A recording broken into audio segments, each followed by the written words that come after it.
আজানের জন্য বসে থাকবেন না, সময় দেখবেন। স্থানীয় সময় যখন সূর্যাস্ত হওয়া মাত্রই বিসমিল্লাহ, খেজুর খেয়ে ফেলবো, পারবেন তো? নাকি দেরি করবেন?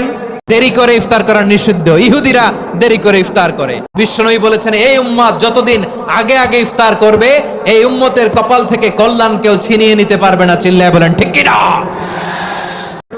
2 নাম্বার, রমাদানের পবিত্রতা বজায় রাখবো। কোনো তর্ক বিতর্ক অশ্লীলতায় আমরা জড়াবো না, ঝগড়া করবো না, সরাসরিও না, ফেসবুকেও না। করবেন? কেউ গালি দিলে বলবেন ইন্নিমরুউন সায়েম, আমি রোজাদার। আল্লাহর হাবিব শিখিয়েছেন, কেউ যদি তোমার গালি দেয়, কটু কথা বলে, অশ্লীল কথা বলে, রমজানে তুমিও বলতে পারবে না। তুমি বলতে পারবা ইন্নিমরুউন সায়েম, আমি রোজাদার। আজকে থেকে নিয়ত করেন, রমজানে কেউ গালি দিলে আপনি একটা গালি দিবেন নাকি? কি বলবেন? রোজাদার, রমজানের পবিত্রতা আমি ভঙ্গ করতে পারবো না। অশ্লীল নাটক সিনেমা আমরা দেখবো না। যে রমজানে মিথ্যা কথা, মিথ্যা কাজ, মিথ্যা সাক্ষী ছাড়তে পারে নাই, তার না খেয়ে থাকা, উপবাস থাকা দিয়ে আল্লাহর কিছু যায় আসে না। এজন্য মিথ্যার সাথে আমাদের কোনো সম্পর্ক আছে? মিথ্যা বলবো না। ইফতারি করতে যে আমরা অনেকে অপচয় করি, এগুলো করবেন আপনারা?